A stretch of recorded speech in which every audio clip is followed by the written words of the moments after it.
ओम शांति। दादी प्रकाश मणि जी की अनुभव गाथा।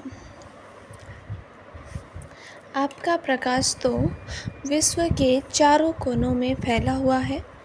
ब्रह्मा बाबा के अव्यक्त होने के पश्चात 1969 से आपने जिस प्रकार यज्ञ की वृद्धि की, मातृ स्नेह से सबकी पालना की, यज्ञ का प्रशासन जिस कुशलता के साथ संभाला, उसे तो कोई भी ब्रह्मावत्स भुला नहीं सकता।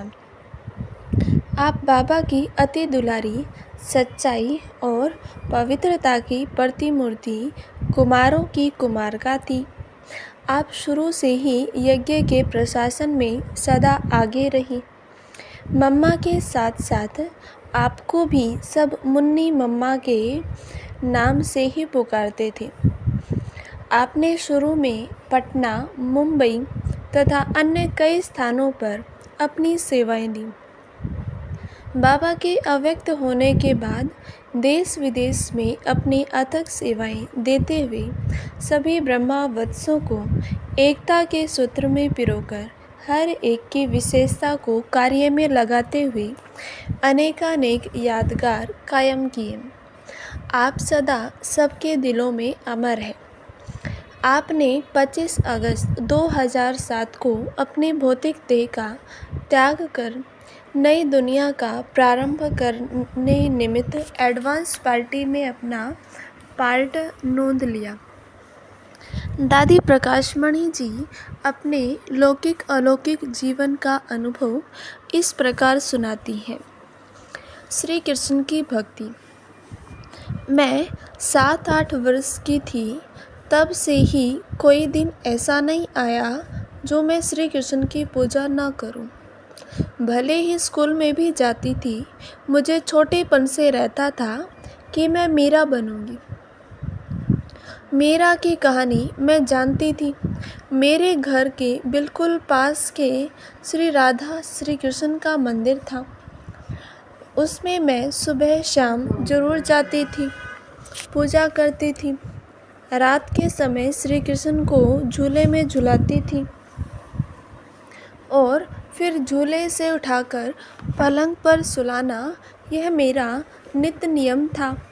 मेरे को श्री कृष्ण से बहुत ही प्यार था। मुझे महसूस होता था श्री कृष्ण भी मुझे बहुत प्यार करता है। राधे भी मुझे बहुत प्रिय लगती थी।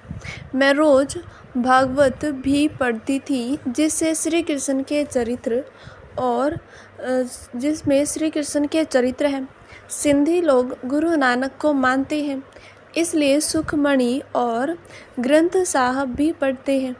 उस समय स्कूल में रिलीजियस पीरियड होता था।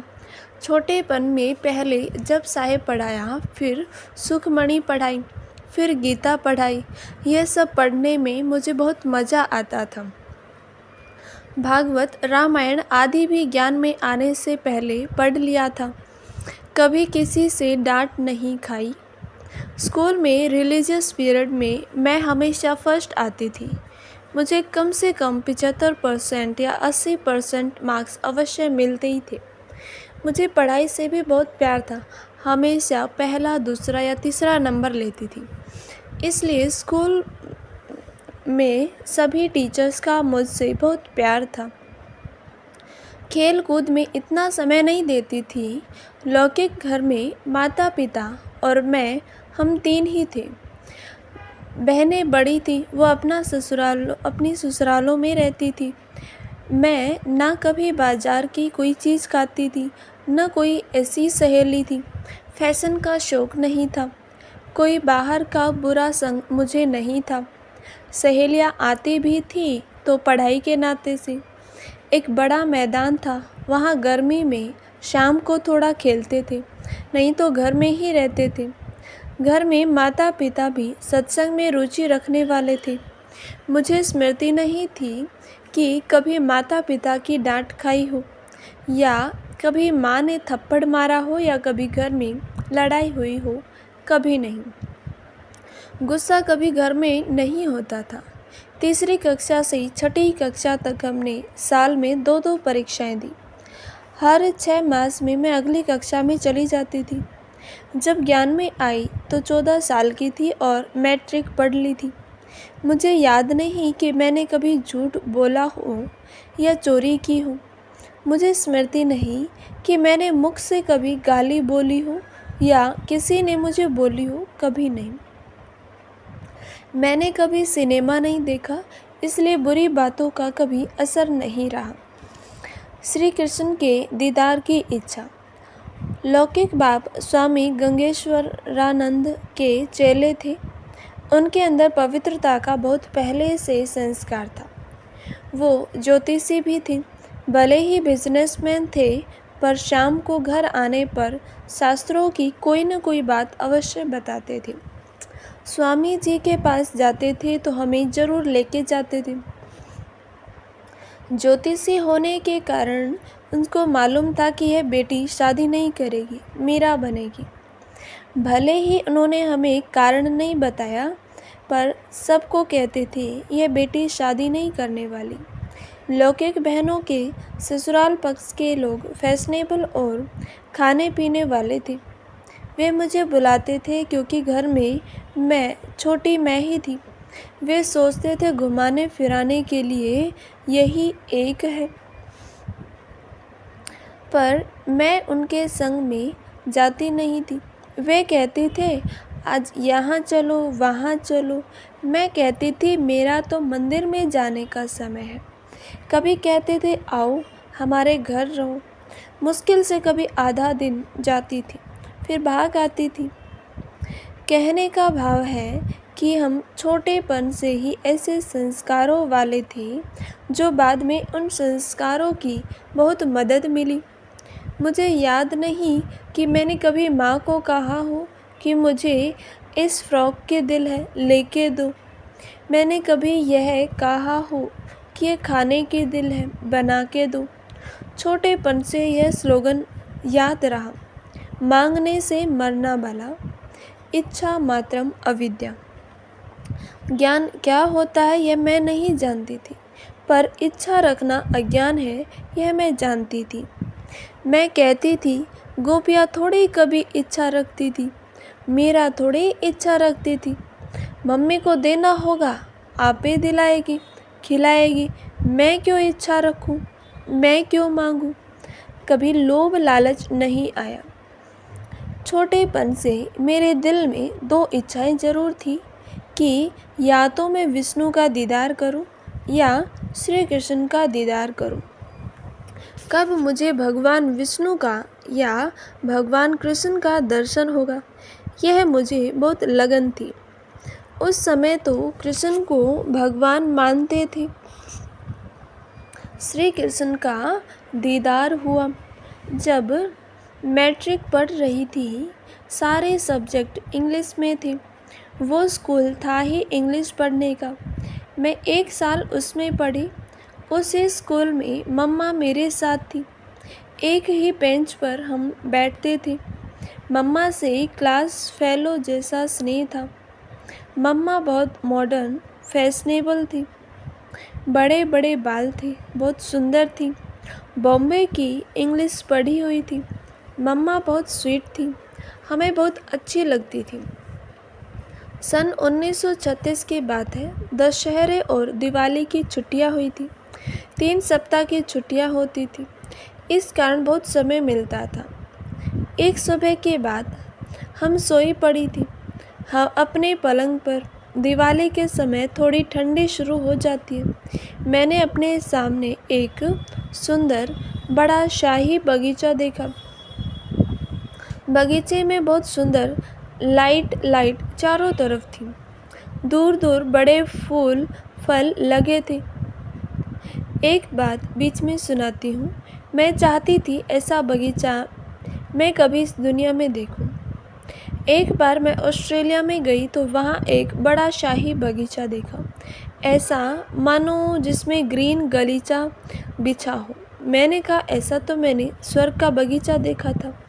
तो सुबह सुबह जो बगीचा देखा था उसके बीच में एक लाइट आई। उस लाइट के बीच छोटा सा श्री कृष्ण बांसुरी लेकर नाचता कूदता बहुत दूर से मेरे समीप आया। मुझे बहुत खुशी हुई। मैं नींद में थी। मैं खुशी से देखती रही। उसी के पीछे सफ़ेद वेशधारी फरिश्ता खड़ा था।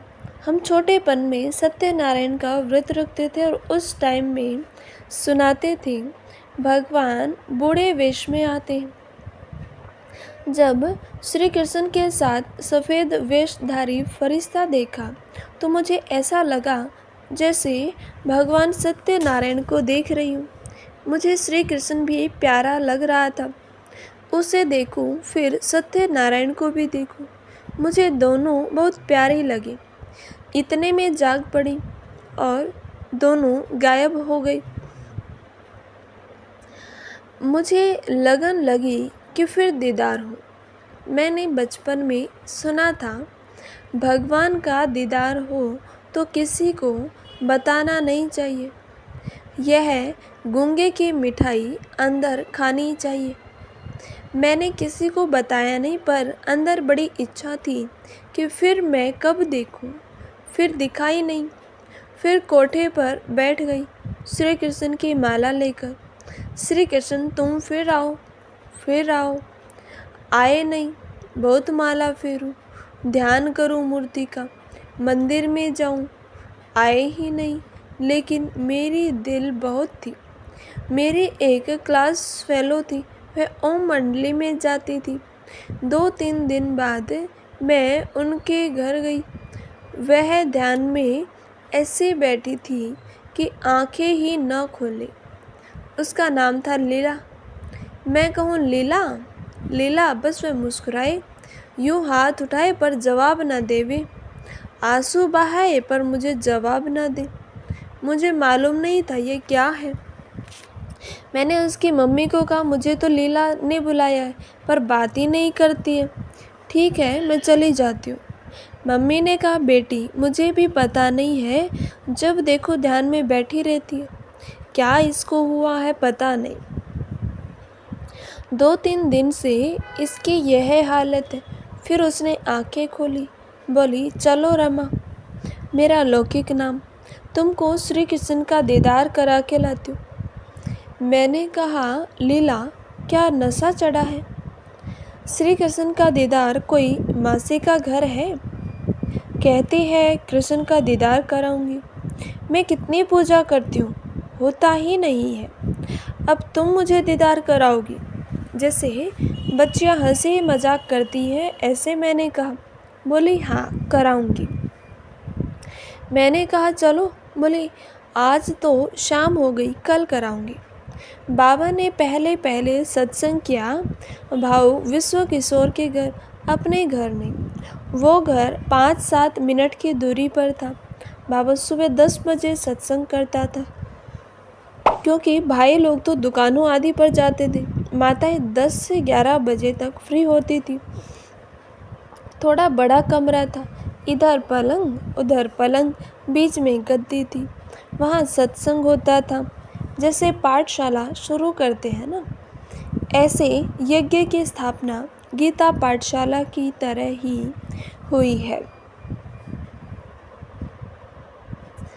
पिताजी से आज्ञा।